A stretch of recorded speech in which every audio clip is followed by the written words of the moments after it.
Doctor Tayyab Qadri साहब हों, मौलाना तारिक जमीर साहब हों, या हमारे उस्ताद मौलाना इसहाक साहब हों रहिमहुल्लाह ताला, इन सब लोगों का मसला यह है कि ये कहते हैं कि अपने अपने बुजुर्ग पकड़ के रखो और को एग्जिस्ट करो, अपना छोड़ो ना, किसी का छेड़ो ना।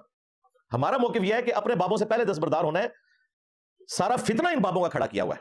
जब तक आप इन बाबों से दस्तबरदार होकर अपनी निस्बत उस हस्ती के साथ मजबूत नहीं करते कि जिसकी कब्र मदीने में है सल्लल्लाहु अलैहि वसल्लम, उस वक्त तक इस उम्मत का कुछ नहीं बनना। यानी कि मेरे नबी सा है ही कोई नहीं, तेरे बाबे थे शाही कोई नहीं, ये बात है। तो ये ड्रामाबाजी छोड़ दें डॉक्टर साहब, इस तरह इत्तेहाद उम्मत कोई नहीं होना। दूसरों की बात को ड्रामाबाजी कहते कहते मिर्जे ने खुद ड्रामाबाजी कर दी। मिर्जे ने यह बात की कि इन लोगों का ये कहना कि अपना छोड़ो ना और दूसरों को छेड़ो ना, ये बिल्कुल गलत है। और मिर्ज़ा कहता है कि सही ये है कि पहले अपने बाबों से दस्तबरदार हो जाओ, अपने बाबों को छोड़ो। और साथ ही मिर्ज़े ने शेर पढ़ा कि मेरे नबी सा है ही कोई नहीं, तेरे बाबे ते शय कोई नहीं। यहाँ मिर्ज़ा खुद इस बात पर अमल कर रहा है कि मैं अपने बाबे नहीं छोड़ूंगा, तेरे बाबे शय कोई नहीं। ये मिर्ज़े की बहुत बड़ी ड्रामाबाजी है खुद इसके उसूल के मुताबिक, क्योंकि मिर्ज़े को फिर यहाँ शेर यूं कहना चाहिए था कि मेरे बाबे ते शय कोई नहीं, या फिर शेर यूं कहना चाहिए था कि सारे बाबे ते शय कोई नहीं, क्योंकि यहाँ खुद मिर्ज़ा भी कहता है कि इस शेर में मैंने नबी अलैहिस्सलातु वस्सलाम के मुकाबले में ये बात की है।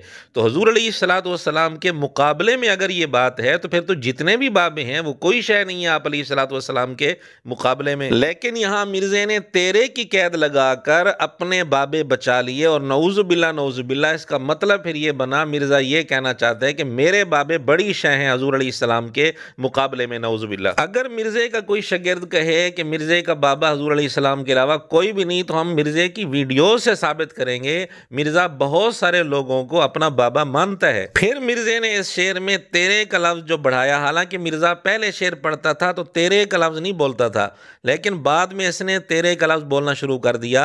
ये जो कैद मिर्ज़े ने लगाई, ये कैद क्यों लगाई? ये कैद लगाने की वजह से इसका मफहूम तो कुफरिया बन जाता है, और ये कुफरिया मफहूम भी खुद मिर्ज़े के उसूल के मुताबिक बनता है। एक दफ़ा मुफ्ती हनीफ कुरैशी ने कहा था तुम्हारी किताबें, ये लफ्ज़ बोला था बुखारी मुस्लिम वगैरह के मुतालिक, कुतुब हदीस के मुतालिक। तो मिर्ज़े ने इसका नतीजा ये निकाला था कि देखो मुफ्ती हनीफ कुरैशी कह रहे हैं तुम्हारी किताबें, यानी मुफ्ती हनीफ कुरैशी की नहीं है किताबें। तो फिर मिर्ज़े ने ये जो लफ्ज़ बोला है कि तेरे बाबे, इसका मतलब ये है कि मिर्ज़े के बाबे हजूर अलैहिस्सलाम के मुकाबले में बड़ी शय है नऊज़ुबिल्लाह। अगर नहीं है तो मिर्ज़े को यहाँ तेरे का लफ्ज़ नहीं कहना चाहिए था, बल्कि इसको चाहिए था कि पहले अपने बाबे छोड़ता और यूं कहता कि मेरे बाबे ते शाही कोई नहीं। आज तक इसने इस तरह शेर नहीं पढ़ा। दूसरों को ये नसीहत करना कि पहले अपने बाबे छोड़ो और शेर इस तरह पढ़ना, असल ड्रामाबाजी ये है।